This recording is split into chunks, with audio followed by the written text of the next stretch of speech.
તેલમાં તળ્યા વગર મહિનાઓ સુધી ખવાય તેવું અને બજાર જેવી આ ચીઝ ક્રેકર ઘરે બને તો?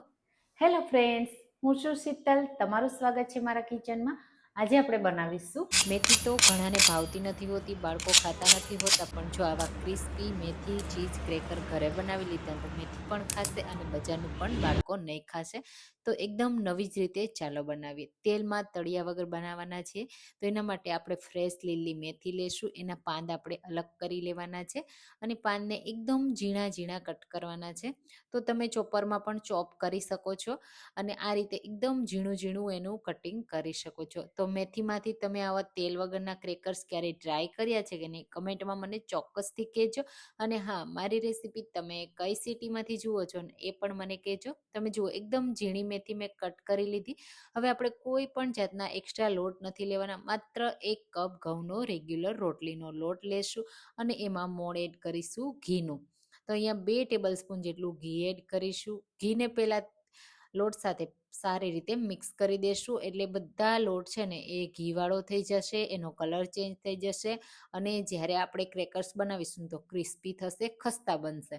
એટલે જરૂરથી ઘી એડ કરજો. ઘી છે ને એની ફ્લેવર ખૂબ જ સરસ લાગશે અને ઘીની જગ્યાએ તમે તેલ પણ લઈ શકો છો, પણ બેસ્ટ ઓપ્શન ઘીનો છે. હવે અહીંયા તમે જુઓ મેં લોટ મિક્સ કરી દીધો ઘી સાથે, તો એનો કલર ચેન્જ થઈ ગયો. હવે આપણે મસાલામાં સ્વાદ પ્રમાણે મીઠું અને આપણે ચીઝ ક્રેકર બનાવીએ છીએ ને, તો હું 1 ચીઝ ક્યુબ એડ કરું છું. તમે આમાં 1 અને 2 એ રીતે 2 પણ બનાવી એડ કરી શકો છો, મતલબ બનાવીને અને 2 ચીઝ ક્યુબ એડ કરી શકો છો. હું 1 એડ કરું છું, જો વધારે ચીઝવાળું પસંદ હોય તો. આ રીતે ઝીણું ગ્રેટરની મદદથી આપણે ચીઝને ગ્રેટ કરવાનું. અને હા, પ્રોસેસ ચીઝ લેવાનું છે, આપણે મોઝરેલા ચીઝ કે ચેડાર ચીઝ નથી લેવાનું. આ રીતનું પ્રોસેસ ચીઝ માર્કેટમાં આસાનીથી મળી જાય છે. બાળકોને ચીઝવાળું ખૂબ પસંદ હોય છે. બાળકો બહારનું ખાવાનું જીદ કરતા હોય છે અને જો તમારે તેલ વગરનું અને હેલ્ધી ખવડાવવું હોય ને તો આ બેસ્ટ મેથીના ક્રેકર્સ હેલ્ધી ઓપ્શન છે.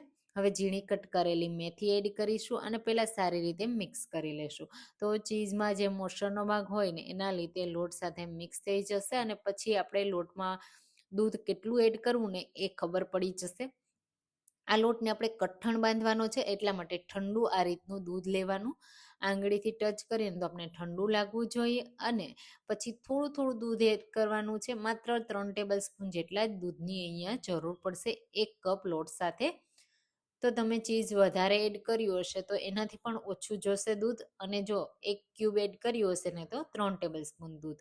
લોટને કઠણ બાંધવાનો છે. જો પણ ઘણીવાર એવું થાય કે તમારો લોટ ઢીલો થઈ ગયો છે તો હવે શું કરવું, તો એની ટેન્શન ના લેતા તમારે શું કરવાનું, લોટને બાંધી થોડીવાર માટે ફ્રીઝમાં રાખી દેવાનો અને કઠણ થાય ને ત્યાં સુધી વેઇટ કરવાની. એટલે 10 મિનિટ જેવું તમારે રાહ જોવાની અને પછી એમાંથી ક્રેકર્સ બનાવવાના. અહીંયા આ રીતનો જે રીતે આપણે ભાખરીનો લોટ કઠણ બાંધીને તૈયાર કરીને એટલો કઠણ બાંધવાનો છે. તમે જુઓ છે ને કઠણ, બસ આ રીતનો થવો જોઈએ. હવે આ લોટને કોઈ રેસ્ટ દેવાની પણ જરૂર નથી. આ રીતે હાથથી થોડું સ્મૂથ કરશો ને એટલે થઈ જશે. જો ભાખરીનો લોટ હોય ને તો એ છૂટો પડે, પણ રોટલીનો લોટ હોય ને તો એ છૂટો નથી પડતો. એટલા માટે આપણે આ રીતે સ્મૂથ કરી લેવાનું અને સાઈડથી ફાટે ને તો ટેન્શન નહીં લેવાનું. પહેલાં આપણે આ રીતે મોટું વણી લેશું અને થોડું સાઈડથી ફાટે ને તો શું કરવાનું કે અંદરની સાઈડથી દબાવી દેવાનું, એટલે બિલકુલ ફાટશે નહીં. આ રીતે ઊંધું કરી દેવાનું. વચ્ચે આ રીતે આપણે જે રીતે ફોલ્ડ કરીએ ને ઘણીવાર રોટલી કે પરોઠા, બસ એ રીતે ફોલ્ડ કરી દેવાનું અને ફરીથી વણી લેવાનું. અને જો વણતી વખતે તમને એવું લાગે કે વેલણમાં ચોટે છે, સરખું વણાતું નથી, તો કોરો લોટ બિલકુલ એડ નથી કરવાનો. બટર પેપર લેવાનું અથવા કોઈ પ્લાસ્ટિક શીટ લઈ લેવાની અને એને આ રીતે ઉપર રાખી અને પતલું વણી લેવાનું. એકદમ પતલા પતલા વણવાના છે આપણે આ ક્રેકર્સને, જે રીતે માર્કેટમાં મળે ને એ જ રીતે. અહીંયા આપણે આ ક્રેકર્સને બનાવતી વખતે કોઈ એવા અનહેલ્ધી ઓપ્શન એડ નથી કર્યા કે જેના નાના બાળકોથી લઈ મોટા બધાને તમે આપી ના શકો. તો અહીંયા તમે જુઓ એકદમ મેં પતલું એવું વણી લીધું છે. હવે તમને જેવો શેપ આપવો હોય ને એવો આપી દેવાનો. હું આ રીતે આપણે જે શક્કરપારા કટ કરીએ ને એના કટરથી કટ લગાવું છું એટલે સરસ એવી પેટર્ન આવી જાય અને બાળકોને પણ ભાવે, જોતા ખાવાનું મન થાય. નાના કે મોટા, પતલા જાડા જેવો શેપ આવે ને એવો તમે આપી શકો છો. આ રીતે બંને સાઈડથી આપણે કટ લગાવી દઈશું અને આ ક્રેકર્સને સરસ રીતે કટ કર્યા પછી તરત જ આપણે એને ક્રિસ્પી કરવાના છે. તો ઘણીવાર ઘણા પાસે ઓવન નથી, એર ફ્રાયર નથી, તો એ કેવી રીતે કરી શકે તેલ વગર એ હું તમને બતાવી દઉં.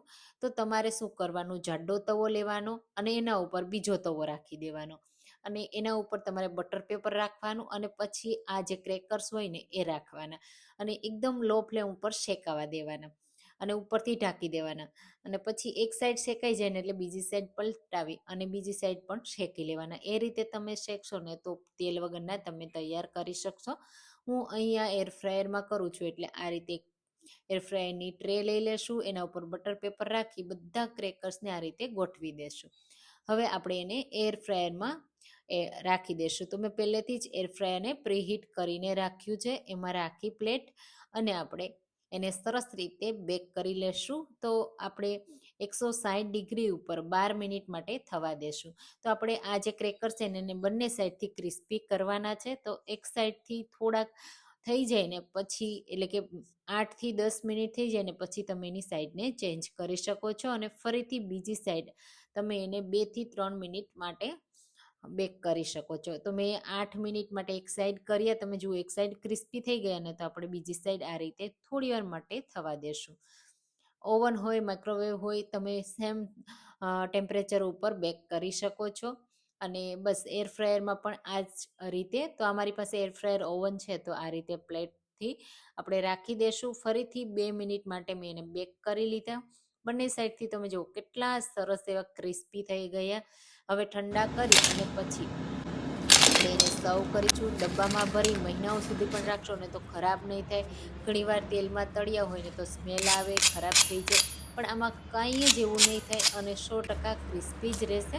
તો તમે આ રેસીપી જલ્દીથી જલ્દી ટ્રાય કરજો. અને હા, તમને મારી રેસીપી કેવી લાગી ને કમેન્ટમાં ચોક્કસથી કહેજો. રેસીપી ગમી હોય તો લાઈક કરજો, શેર કરજો અને મારી ચેનલ